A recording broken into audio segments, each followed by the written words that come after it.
Everyone, আজ আমি তোমাদেরকে বলবো এই দুর্দান্ত সিরামের ব্যাপারটি। এই সিরামটা এতটা আমার ভালো, তোমরা জানো আমার গালে ভীষণ পরিমাণে ব্রণ বেরিয়ে গেছিলো, কারণ আমার শ্যুট করে না হচ্ছে যে অপটিমালসের হচ্ছে যে গ্লোরাইজ। তো আমি কি করেছি, আমার হাজব্যান্ড গ্লোরাইজ মাখে, তো আমার আরবান গার্ড শেষ হয়ে গেছিলো, তো গ্লোরাইজ মেখে নিয়েছিলাম। যেহেতু আমার অয়েলি স্কিন শ্যুট করে না, কিন্তু স্কিনটা ড্রাই লাগছিল বলে, তো তারপর যে তোমরা জানো হলো জফি টোনার, ফেস ওয়াশ, সিরাম আমি সবই ইউজ করছি।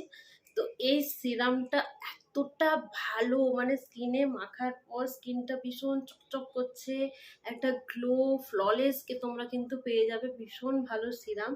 তো তোমরা এই সিরামটা অবশ্যই, এটা অল স্কিন টাইপে যাবে, যেটা দেখা যাচ্ছে এটা জেল বেস সিরাম, ঠিক আছে, জেল টাইপের। তো এটা dry skin, oily skin, sensitive skin, combination skin, normal স্কিনে সব সব মানে সব স্কিনে কিন্তু যাবে। তো তোমরা অবশ্যই এই সিরামটা হলো জফির নিতে পারো।